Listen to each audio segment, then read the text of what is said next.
Evangelho segundo Lucas, capítulo 8, a partir do versículo 4 até o versículo número 21.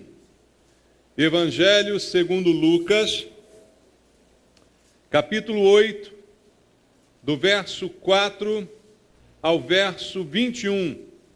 A Bíblia diz: afluindo uma grande multidão, e vindo ter com ele gente de todas as cidades, disse Jesus por parábola: eis que o semeador saiu a semear, e ao semear, uma parte caiu à beira do caminho, foi pisada, e as aves do céu a comeram.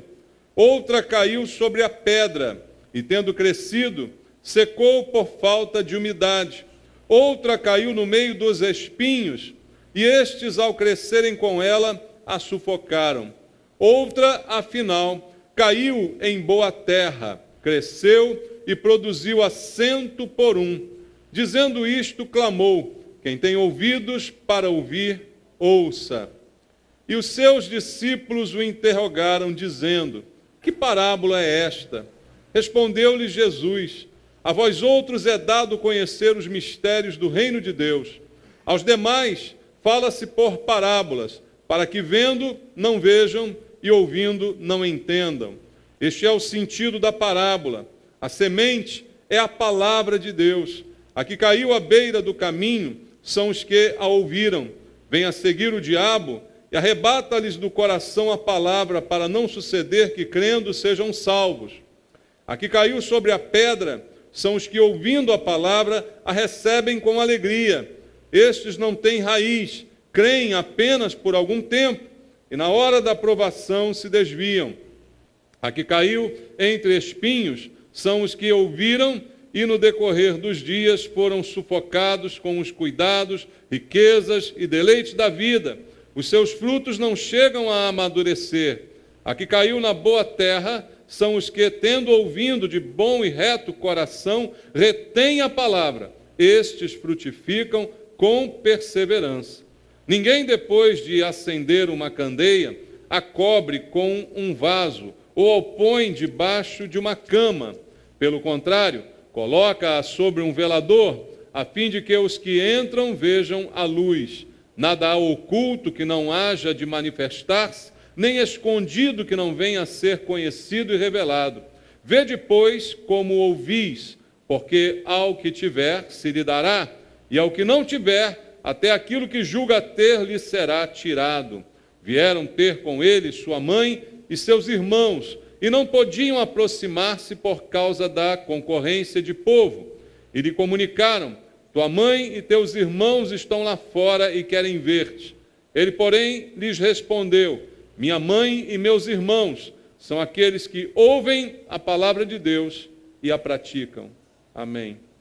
Jesus, obrigado, Senhor, por ter nos deixado a tua palavra, a orientação para a nossa vida, Pai, a verdade revelada diante de nós.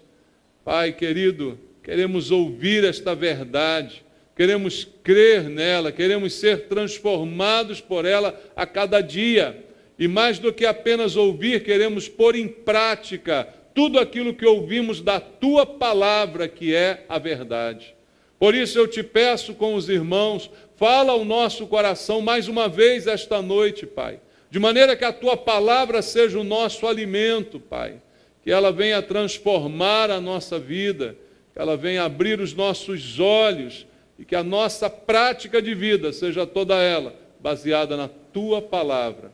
Entrego, Senhor, a minha vida em tuas mãos, clamando por unção, sem a qual não posso ministrar tua palavra. Somente debaixo da unção e do poder do Espírito Santo, que a tua palavra pode ser ministrada com eficácia. E é isso que eu te peço, para que nós sejamos tocados pelo Espírito de Deus, que barreiras sejam quebradas e a tua voz seja ouvida neste lugar. A oração que faço com meus irmãos, em nome de Jesus. Amém. Podem sentar, irmãos. Amados, é bom ouvir as palavras de Jesus, não é? Palavras proferidas pelo nosso Senhor, trazendo ensino, trazendo orientação a todos que o cercavam querendo ouvir algo do Senhor. E este texto, ele tem um valor muito grande, pois ele revela o que é a conversão, ele revela o que é essa transformação de vida decorrente da palavra de Deus que é semeada nos nossos corações. Então, o conteúdo da mensagem de Jesus é mostrar o que decorre da pregação do Evangelho. Ao comparar o semeador que lança suas sementes com a pregação da sua palavra, ele mostra o resultado que pode vir desta semeadura, desta pregação. E o texto vai mostrar para nós que resultados podemos esperar da pregação da palavra. Agora, segundo ele ensina também, a palavra é a mesma, mas as reações diante dela são diferentes. E nem todos que ouvem a palavra, e nem todos até que creem nela a princípio, na verdade se convertem. A conversão verdadeira, ela é bem diferente do que nós imaginamos. E ela depende da nossa reação diante da palavra que ouvimos. Não é possível alguém se converter sem primeiro ouvir a palavra. É como a própria Bíblia diz, como crerão se não houver quem pregue. Ninguém se converte sem ouvir a palavra. E a reação ao ouvir a palavra é que vai determinar se haverá ou não uma conversão genuína, verdadeira. Então veja, Jesus está afirmando aqui que as reações à pregação da sua palavra, da palavra de Deus, da palavra da verdade, estas reações serão diferentes. Cada pessoa reage de uma maneira ao ouvir a palavra de Deus. Ele diz que alguns vão ouvir, mas não vão entender direito, não vão se deixar tocar por essa palavra, e ela também nada fará em suas vidas. Ele diz também que outros até vão crer, a princípio, naquilo que ouvirão, mas que não permanecerão naquele caminho, que não estarão mais ouvindo depois a continuidade desta palavra. E haverão outros que perseverarão e depois frutificarão. Em resumo, é mais ou menos isso que Jesus está ensinando nesse texto. Mas ele também mostra algumas coisas muito interessantes sobre essa reação à palavra de Deus. Porque ele mostra que há obstáculos à palavra de Deus. A palavra é pregada, como está sendo pregada nesse momento. Mas sempre alguns obstáculos aparecem quando a palavra é pregada. Na mesma medida em que a semente é lançada, mais obstáculos se levantam contra esta semente para que ela não venha a frutificar. E Jesus também ensina isso no texto. O primeiro, logo que ele menciona, é o diabo. Jesus falava no diabo, não é? Algumas pessoas não gostam de ouvir falar no diabo. Então reclame com Jesus, porque Jesus, ele falava no diabo. E o primeiro obstáculo à palavra que ele cita é o diabo. Ele diz, vem o diabo e arrebata do coração aquilo que foi semeado. Então o diabo é um obstáculo à palavra que é pregada e que é semeada. E até hoje ele continua sendo este obstáculo. Veja, ele está atento à pregação da palavra, mas ele não se converte, não é? Apesar de ouvir muitas pregações, o diabo não se converte. Parece alguns irmãos da igreja, não é? Ouvem muitas pregações, mas não se convertem. Não há o que aconteça para que a pessoa se converta. O diabo é assim. Mas além de não se converter, ele é um obstáculo à palavra de Deus. Ele quer roubar a semente que é semeada, a semente que é lançada, ele quer retirar para que a pessoa realmente não fique sob o efeito dessa palavra. Mas Jesus diz que não é só o diabo o culpado. Ele mais à frente vai afirmando, daqui a pouco nós vamos ver isso com mais detalhe, que também os cuidados desse mundo, as riquezas, todas essas coisas, os prazeres da vida, também se constituem depois num obstáculo à palavra. Não que essas coisas sejam más por si mesmas, mas dependendo do nosso relacionamento com estas coisas, elas também se constituem como um obstáculo à pregação da palavra. E talvez sejam até utilizadas pelo diabo também com este propósito e com este objetivo. Então, Jesus ensinou isso às pessoas. Mas há uma coisa aqui também que me chama a atenção, é que ele ensinou isso através de uma parábola. O início do texto, logo no versículo 4 que a gente leu, Jesus conta só a parábola, sem dar nenhuma explicação sobre ela, falando de um semeador que lançou semente e dizendo o que aconteceu com a semente de acordo com o lugar onde ela caiu. Essa é a parábola de Jesus. E os discípulos depois perguntam a Jesus o seu significado. E Jesus dá uma resposta que talvez traga algum tipo de dúvida nos corações. E ele diz e vai explicar para nós por que ele falava e constantemente tinha o hábito de ensinar por parábolas. Por que Jesus ensinava por parábolas? Veja o verso 10. Respondeu-lhe Jesus: a vós outros é dado conhecer os mistérios do reino de Deus. Aos demais fala-se por parábolas. Para quê? Vendo, não vejam, e ouvindo, não entendam. Aí alguém ouve isso aqui e diz assim, bom, então Jesus está querendo que ninguém entenda. Jesus está querendo que ninguém veja. Jesus está querendo que ninguém desperte para a verdade. Não, não é isso que ele está aqui ensinando. Nós precisamos entender e interpretar corretamente o texto. A parábola traz um conteúdo. Ela traz uma verdade que está, de certa forma, oculta, mas revelada. De certa forma, não explícita, mas revelada no raciocínio que tomamos a partir da história que nos é contada. Então, as verdades reveladas desta maneira, elas têm um poder muito grande, irmãos, porque elas vão revelar quem tem o coração disposto a ouvir. Veja, não é outro o motivo de Jesus falar por parábolas, é isso que ele está aqui explicando, porque a parábola, ela vai revelar o coração que está disposto a ouvir, mas ao mesmo tempo vai ocultar a verdade daqueles que não querem ouvir. Quem está disposto vai ouvir, vai entender, mas quem não está, usará a parábola como um pretexto para não compreender. Como quem diz, não foi explicado direitinho, por isso eu não concordei. Mas, na verdade, isso já revela a disposição do coração. Veja, a palavra é pregada, mas como está o meu coração para ouvi-la? A palavra de Jesus é anunciada, mas como está nesse momento o meu coração para recebê-la? O coração que não está disposto, não adianta a pregação, ele nunca vai receber aquilo que está sendo ensinado. Então aquilo vai até, pelo contrário, surtir um efeito contrário. É isso que Jesus está ensinando quando fala dessa maneira, para que vendo não veja e ouvindo não entendam. Porque na verdade o coração já não está disponível para ouvir, para entender e para ver. Diz o ditado popular que o pior cego é aquele que não quer ver. É exatamente sobre isso que Jesus está falando. Pessoas cegas, mas que se recusam a ver. Pessoas surdas, mas que se recusam a ouvir. E então ele pregava por parábolas para que isso se tornasse evidente na vida destas pessoas, não é?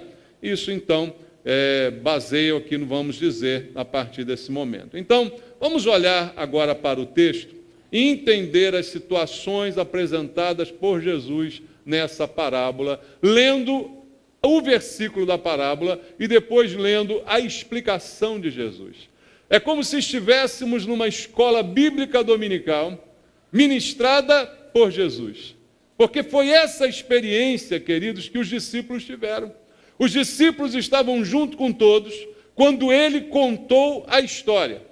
Depois eles chegam para ele e perguntam, Senhor, não entendemos muito bem isso não. Explica isso para a gente. E Jesus deu uma aula particular para os seus discípulos. Jesus está aqui essa noite, irmãos, para falar com a gente. para nos ensinar particularmente o que Ele quer que a gente entenda, que a gente compreenda e saiba a respeito da sua palavra. Veja o versículo 5. Eis que o semeador saiu a semear, e ao semear, uma parte caiu à beira do caminho, foi pisada, e as aves do céu fizeram o quê? Comeram a semente. Ela caiu à beira do caminho, ela não caiu no lugar que tinha que cair direito, e o que aconteceu é que as aves do céu a comeram e outras foram então pisadas pelos que passavam. Versículo 12, Jesus explica: a que caiu à beira do caminho são os que a ouviram. Todos ouviram, todos que ele cita aqui são pessoas que ouviram.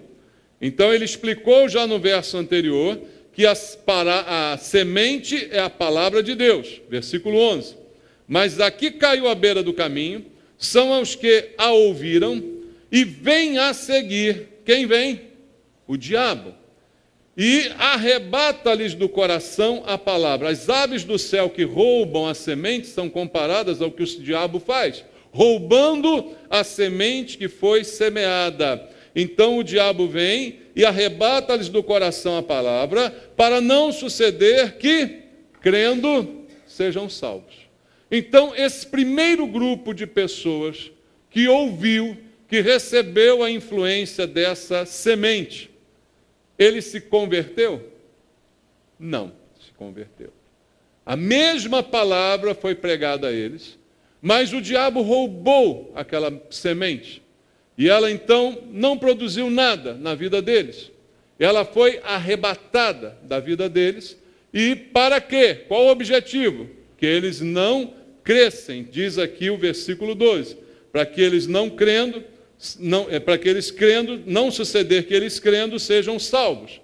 Então eles não foram salvos. Esse primeiro grupo é um grupo de pessoas que ouviu, mas foi fraco, não perseverou, não reteve aquilo que ouviu e, portanto, não se converteu. Esse primeiro grupo não está dentro de uma igreja evangélica e nem está em igreja nenhuma. Primeiro grupo narrado aqui por Jesus. Vamos então ao segundo versículo, versículo 6. Diz assim: outra caiu sobre a pedra, tendo crescido, secou por falta de umidade. Versículo 13, Jesus explica para os discípulos: a que caiu sobre a pedra são os que, ouvindo a palavra, também ouviram, a receberam com alegria. Estes não têm raiz, creem apenas por algum tempo, e na hora da provação se desviam. A que caiu no meio das pedras exemplifica, tipifica um grupo de pessoas que escuta a palavra, que até recebe com certa alegria, que se entusiasma com a novidade. O evangelho é uma novidade, é a boa nova. A pessoa fica feliz com aquela novidade, ela fica entusiasmada com aquela novidade, mas algo acontece nesse momento. Ela não faz raízes, ela não firma raízes mesmo tendo ouvido aquela palavra. São pessoas que ouvem, se emocionam, elas chegam até a pensar no seu próprio pecado, porque a conversão sempre se iniciará com o reconhecimento do seu pecado. A pessoa até começa a pensar nos seus pecados, ela até busca perdão, mas ela não se arrepende verdadeiramente. Ela não passa pelo processo de arrependimento verdadeiro. É o que está ensinando o Senhor Jesus. Ela entusiasmou-se, mas não nasceu de novo. Jesus, quando ensinou a Nicodemos, o mestre da lei, ele disse: é necessário nascer de novo. E Nicodemos tinha todo o estudo que você pudesse imaginar sobre a palavra de Deus. Todo o curso de teologia que se pudesse imaginar, Nicodemos tinha. Mas ouviu de Jesus que para se converter era necessário nascer de novo. Essas pessoas que ouviram, ficaram felizes, ficaram emocionadas, não nasceram de novo. Até sentiram que precisavam de perdão, mas nem por isso se arrependeram.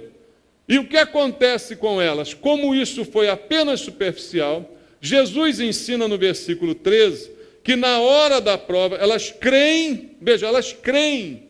Isso aqui é muito interessante, porque a gente costuma dizer a salvação é pela fé. Então alguém diz, bom, então quem acredita está salvo. Não é isso que a Bíblia ensina. A fé que traz a salvação, ela tem uma definição. A fé que agrada a Deus, ela tem uma definição. Ela não é uma mera crença, uma mera anuência com aquilo que está alguém falando. Não é assim, o pastor prega, a pessoa diz, eu concordo. Eu acredito nisso aí. Mas você já acreditou numa coisa e depois desacreditou? Tem muita gente que já teve isso, né? Você já acreditou no Lula? Depois desacreditou. Não teve isso já contigo? Não acontece isso. Você acredita numa coisa, depois você desacredita. É ou não é? Isso não é fé. Isso é apenas uma crença temporária, em algum aspecto, em alguma coisa. Então a pessoa creu. Ela creu, como disse Jesus, creu por algum tempo. Imagina, amados, a fé que salva é a fé que fica no meu coração por algum tempo? É a fé para o resto da vida, não é, irmãos? É a fé que é a certeza das coisas que se esperam e a convicção dos fatos que eu não vejo.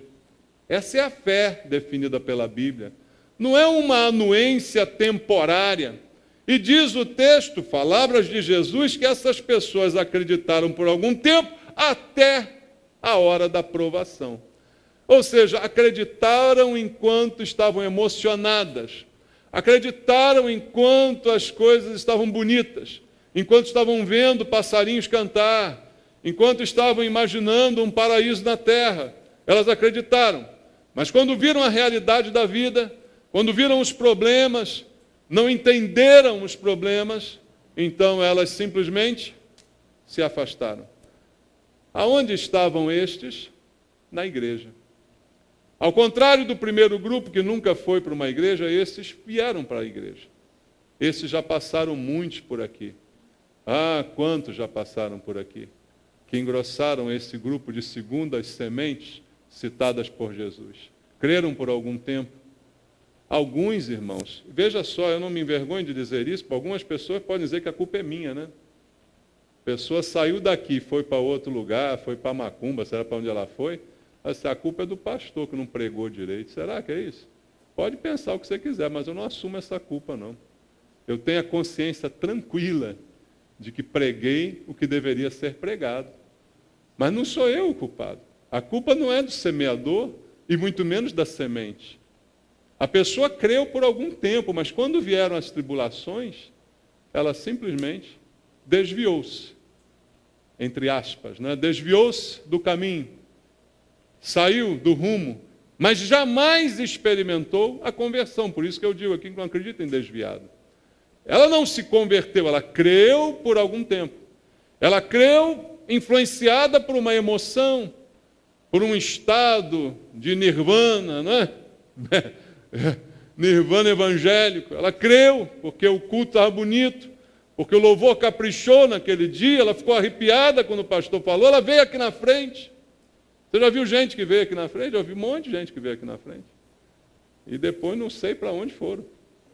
Né? Sabe lá Deus onde estão. É ou não é? Quando vieram as provas, raparam fora. Jesus disse que isso decorreria da pregação do mesmo evangelho. A mesma palavra, a mesma semente, com reação e obstáculos diferentes. Continua o texto no versículo 7, em que ele diz, outra caiu no meio dos espinhos, e estes, ao crescerem com ela, a sufocaram. E aí no verso 14 ele explica, a que caiu entre os espinhos são os que ouviram, e no decorrer dos dias foram sufocados com os cuidados, riquezas e deleites da vida. Os seus frutos não chegam a amadurecer. Olha esse terceiro grupo como tem um aspecto já um pouco diferente. Apesar de também terem ouvido, todos três aqui ouviram, ouviram e, juntamente com este ouvir, cresceram junto outras coisas. Cresceram paralelamente outras coisas junto com este aparente brotar desta semente. Eu posso chamar essa experiência aqui, entenda bem o que eu vou dizer também, entre aspas, de conversão incompleta. Na verdade, isso não existe, porque ou é convertido ou não é convertido. Jesus foi bem claro, quem comigo não ajunta, espalha, não tem meio termo, não tem meio crente. Não é verdade? Assim como não existe uma pessoa meio honesta. Você conhece alguém meio honesto? Não existe ninguém meio honesto, existe? Não existe, ou é ou não é. Não tem meio crente, não, ele está meio crente, está mais ou menos. Ele está quase lá. Ele de vez em quando vem à igreja, de vez em quando ele vai no futebol, tem dia que ele vai para o baile funk, outro dia ele vai para o gospel night, né? Ele está quase lá. Tá. Mais um pouquinho acho que ele vai para o inferno, né? Vai um pouquinho, mas tudo bem. É uma conversão incompleta, vamos chamar assim, né? Porque aceitam Jesus. Estes aceitam Jesus. Aquele termo que eu não gosto, né, e que falo para vocês aqui várias vezes. Esse tipo de pessoa me lembra muito esses que simplesmente aceitam Jesus. Por quê? Jesus é tão maravilhoso, irmãos. Quem é que não vai aceitar algo tão maravilhoso? Só louco, né? Se você apresentar Jesus como ele é, qualquer um aceita Jesus. E Jesus é bom demais. Maravilhoso, perdoa pecados, olha a gente nos olhos, não acusa, liberta, não escraviza, solta. Quem não vai querer Jesus? Todo mundo vai querer. E essas pessoas, a princípio, talvez aceitaram Jesus como Salvador, mas não conseguem aceitá-lo como Senhor. E há uma diferença, apesar das duas coisas se encaixarem plenamente em Jesus. Algumas pessoas têm facilidade em verem Jesus um Salvador, mas têm muita resistência em verem em Jesus Senhor. Queridos, o Salvador é Senhor e o Senhor é Salvador. As duas coisas estão juntas. Então, o que disse Jesus sobre essas pessoas é que, no decorrer dos dias, foram sufocados com os cuidados, as riquezas e os deleites da vida. Coisas que, a princípio, não são pecaminosas, não são erradas. Cuidados. É errado ter cuidados? Você ter que cuidar de alguma coisa? Todos aqui cuidam de alguma coisa. Alguns até cuidam da vida dos outros. Mas todos cuidam de alguma coisa. Cuida ou não cuida? Tem mãe aqui? Você cuida dos seus filhos. Você cuida do seu marido. Tem marido aqui? Você cuida da sua família. Você cuida da sua esposa. Você trabalha? Você cuida do seu trabalho. Você procura fazer o seu trabalho de forma correta. Todo mundo cuida de alguma coisa. Você estuda, você está cuidando dos seus estudos. A princípio, isso não é errado, cuidar de alguma coisa. Mas Jesus disse: os cuidados substituíram a palavra. Os cuidados sufocaram a palavra. Ele diz no verso 14 que as riquezas e deleites da vida. É pecado ser rico, irmão? Fala para mim. Não é pecado ser rico. Não é pecado ser rico. Agora, quando a riqueza, ela me afasta de Jesus, na verdade o pecado não está nela, está em mim, que não soube lidar com ela. Entende? A riqueza por si só não é pecaminosa. Pecaminoso é o que se faz com ela. Pecaminoso é o destino que eu dou à minha riqueza. E de que maneira eu me relaciono com ela. Então, Jesus está ensinando aqui de forma bem clara que essas coisas lícitas, os cuidados, as riquezas, os deleites, ele sufocam a palavra, sufocam a fé daquele que a princípio creu, e por causa disso os frutos que essa pessoa dá não chegam a amadurecer.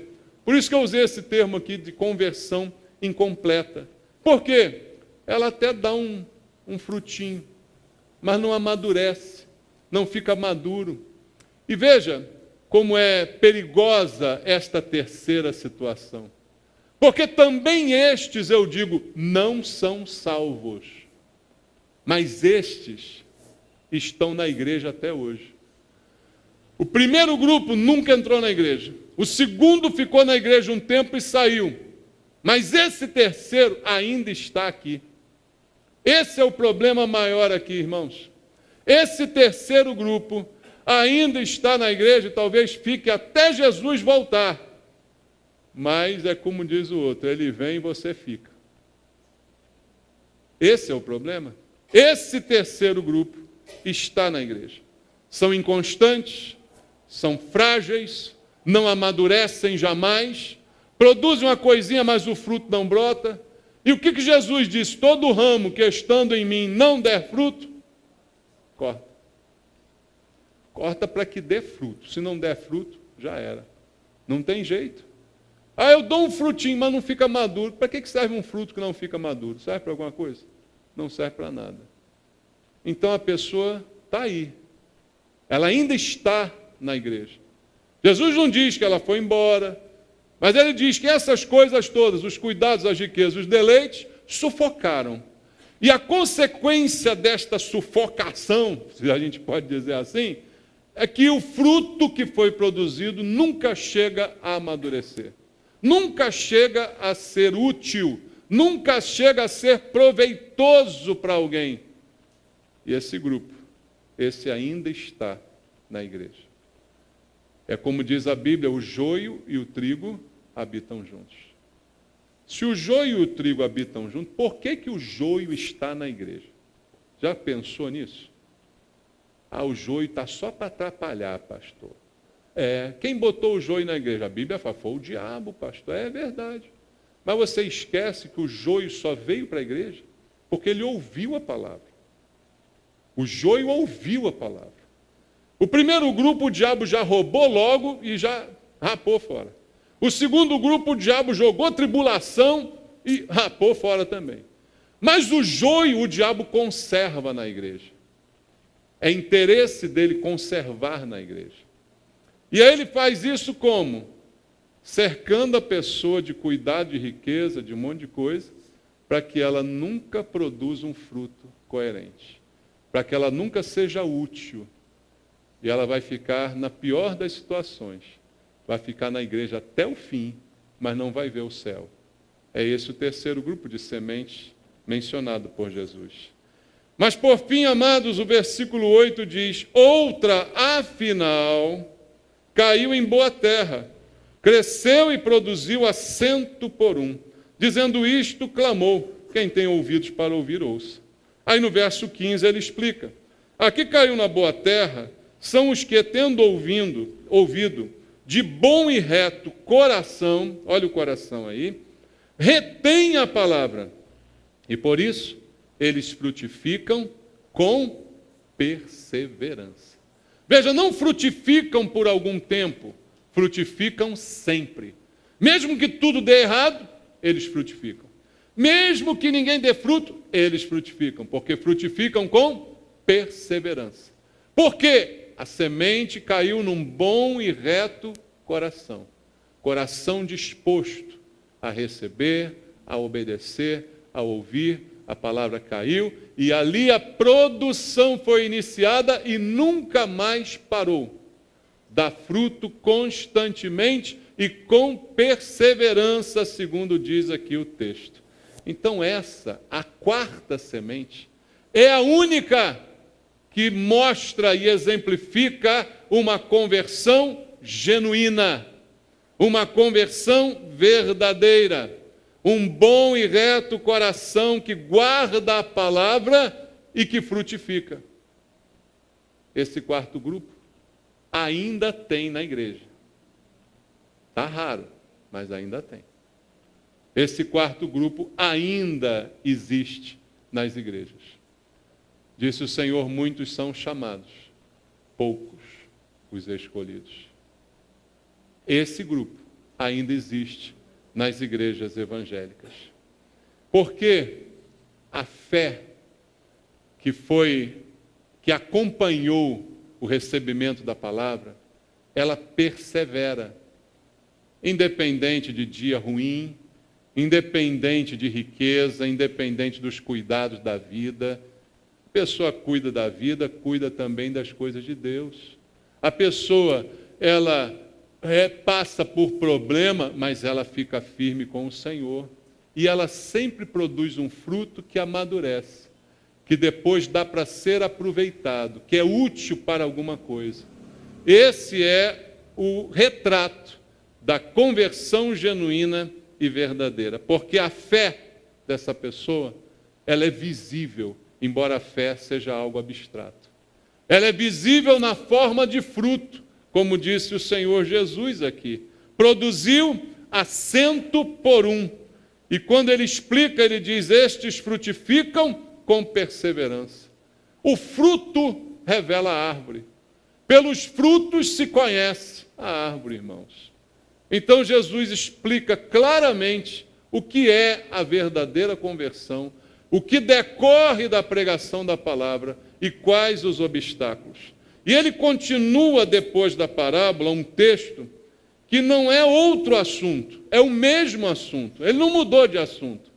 Ele diz no versículo 16, ninguém depois de acender uma candeia a cobre com um vaso ou a põe debaixo de uma cama. Pelo contrário, coloca-a sobre um velador a fim de que os que entram vejam a luz. Nada oculto que não haja de manifestar-se, nem escondido que não venha a ser conhecido e revelado. Vede, pois, como ouvis, porque ao que tiver se lhe dará, e ao que não tiver, até aquilo que julga ter lhe será tirado. Aqui Jesus está falando para o terceiro grupo, que eu disse aqui ainda está na igreja. Porque ele diz, a fé precisa ser mostrada em obras. Tiago já dizia, a fé sem obras é morta. Os frutos precisam ser vistos na vida daquele que verdadeiramente crê. Frutos de justiça, não é só caridade, fazer bem, não. É fruto de mudança na sua vida, fruto de transformação em você, fruto de mudança de caráter. Isso tem que ser visível. Ele diz, não se acende uma candeia para que ela fique escondida. Ela precisa iluminar para que as pessoas vejam a luz. A mudança que a palavra de Deus fez na sua vida deve ser visível aos olhos de todos. Ele diz, não há nada oculto que não venha a ser revelado. Tudo vai ser revelado. Principalmente essa obra maravilhosa que Deus fez na vida de alguém que se converteu de verdade. Mas se a conversão não for de verdade, as coisas ficarão escondidas. As coisas ficarão encobertas. E aí ele diz no versículo 18, vede bem como ouvis. Ou seja, veja como você escuta. Todas as sementes foram palavras que foram ouvidas. Ele diz, veja bem como você tem escutado a pregação. Preste bem atenção na maneira como você tem ouvido, porque ao que tiver, se lhe dará. Quem está dando fruto, vai dar fruto cada vez mais. Mas ao que não tiver, até aquilo que julga ter, lhe será tirado. O terceiro grupo, irmãos, eu disse, ele está na igreja e pensa que é salvo. Pensa que é trigo. Ele diz, até aquilo que julga ter, será tirado. Veja bem como você tem ouvido a palavra. Você já se acostumou a ouvir a palavra de maneira que ela já não faz mudança na sua vida. Você já se acostumou a ouvir tanta pregação que você já não pensa mais no que está ouvindo. E já não procura um meio de colocar em prática. Já não identifica algo na sua vida que tem que mudar no seu comportamento.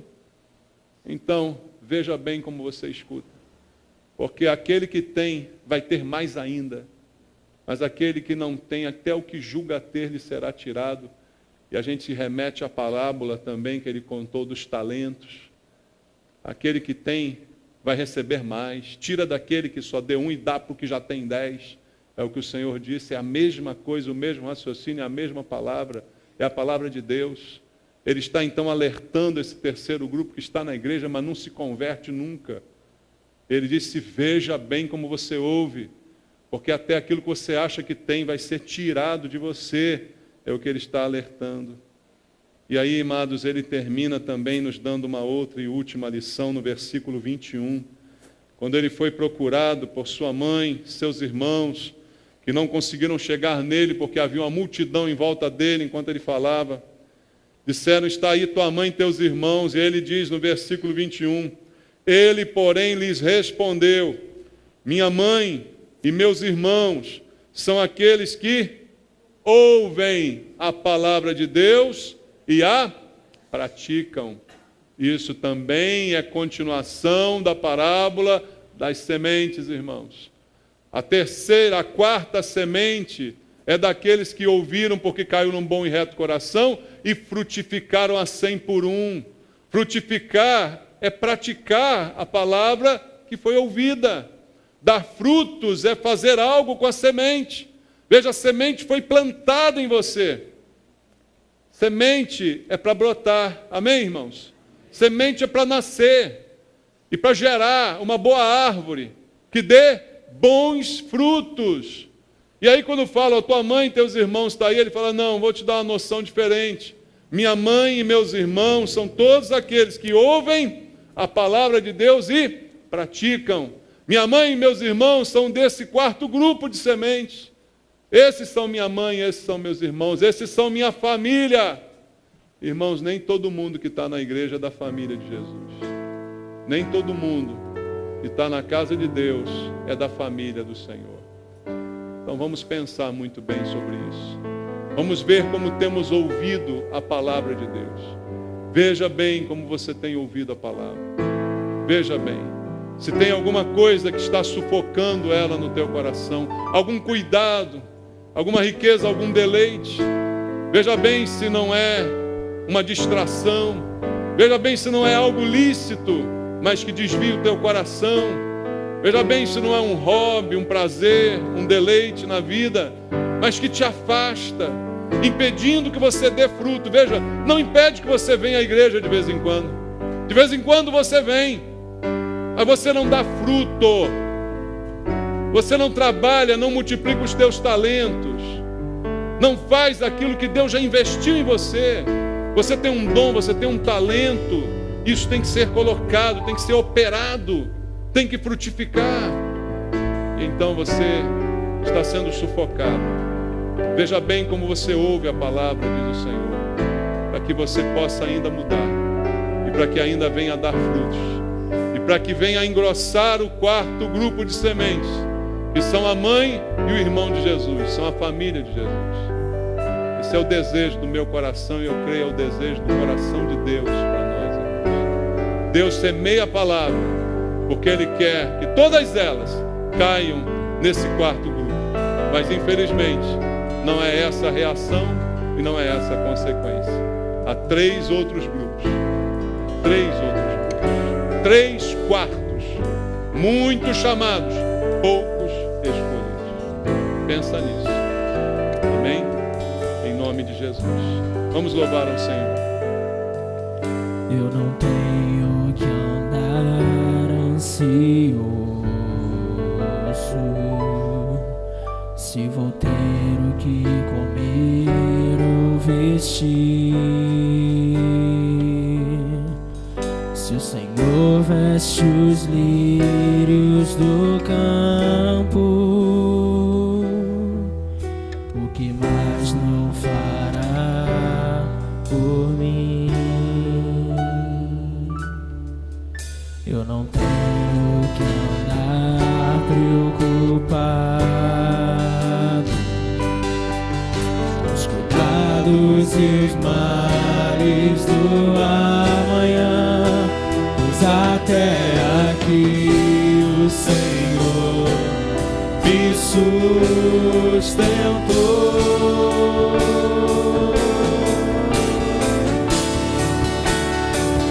Confiarei em Ti, Senhor, minha esperança está em Ti. Não há maior prazer do que saber que o meu Deus cuida de mim. Vamos orar, irmãos. Eu quero fazer uma oração por você Eu vou pedir para você vir aqui à frente, nem que você se identifique de alguma maneira, mas você que ouviu a palavra essa noite, você que foi tocado pelo Espírito Santo de Deus e que percebe que precisa melhorar, como você tem ouvido a palavra, a maneira como você tem dado ouvidos a ela, percebe que alguma coisa tem sufocado a semente que tem sido semeada na sua vida, tem sufocado, quem sabe, os teus talentos. Você que tem vindo à igreja de vez em quando, mas que não tem usado os seus talentos, peça a Deus agora junto comigo, que Ele te perdoe em primeiro lugar, que haja perdão da parte de Deus e haja reconhecimento da tua parte, que é preciso mudar, é preciso deixar que essa palavra realmente caia num bom e reto coração, que venha mudar, transformar a tua vida, de maneira que teu fruto seja permanente, não seja um fruto sazonal, só dá de vez em quando, só dá quando está tudo bem, só dá quando você quer, mas que seja um fruto constante, contínuo na tua vida, produzido sempre, continuamente, frutificando sempre, porque o Senhor também tem investido sempre na nossa vida. O Senhor não cansa de adubar, não cansa de investir, não cansa de tratar a gente com a palavra, mas se deixa tratar essa noite, meu irmão, se deixa tratar por Deus, faça com Deus um propósito e diga: Senhor, eu quero mudar, Senhor, eu não quero ser desse que vai ficar até o fim e depois vai ficar para trás, eu não quero ser desse, meu Pai, eu quero ser diferente, eu quero operar, eu quero que a minha vida seja um instrumento nas tuas mãos, eu quero que o meu fruto seja permanente e abundante, eu quero que meu fruto seja independente do tempo. Quando eu estiver mal, eu quero dar fruto. Quando eu estiver bem, eu quero dar fruto. Quando eu for pobre, eu quero dar fruto. Quando eu for rico, eu quero dar fruto. Independente das circunstâncias. Eu quero ser verdadeiro, eu quero ser de fato um convertido do Senhor. Fala com Deus, meu amado, você que se identificou nisso, ainda há tempo de mudar, ainda há tempo de produzir, ainda há tempo, dá tempo ainda desta semente que tem sido semeada. Porque eu digo que há tempo, porque todo dia Deus tem semeado. Pai, ajuda esse meu irmão, ajuda, Pai, ajuda a mudar, a transformar, a se livrar desses cuidados, dessas riquezas, desses prazeres, desses deleites.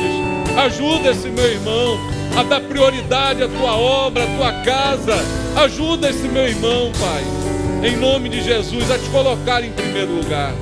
Em nome de Jesus, é a oração que eu faço com os meus irmãos, em nome de Jesus. Amém. Louve ao Senhor.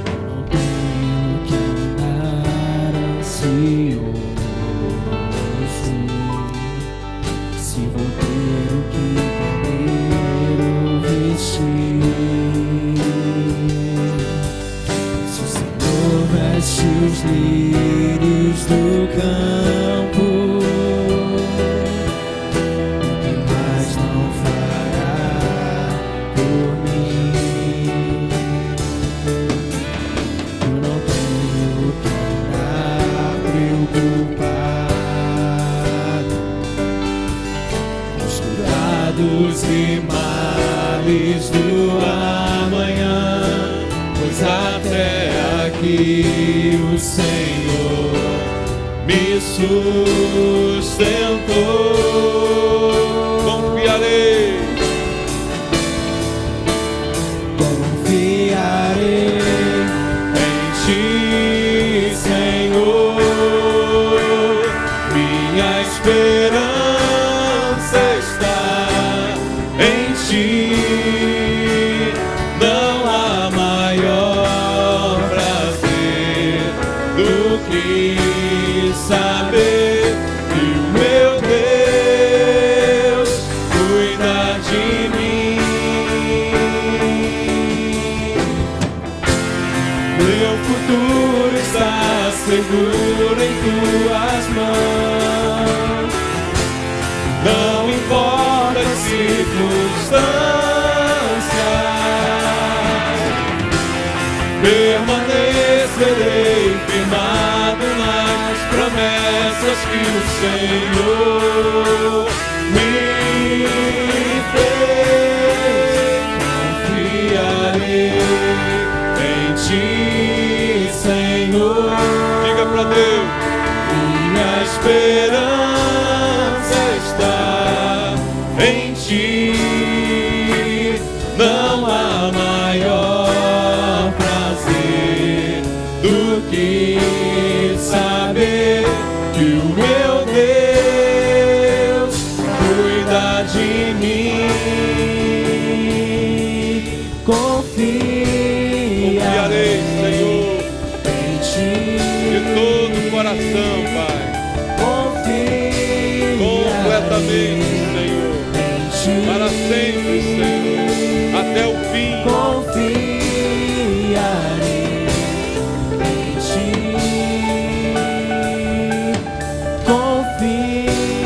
Confiarei em Ti. Glória a Deus. Obrigado, Jesus. Confiarei. Aleluia. Glória a Deus, irmão.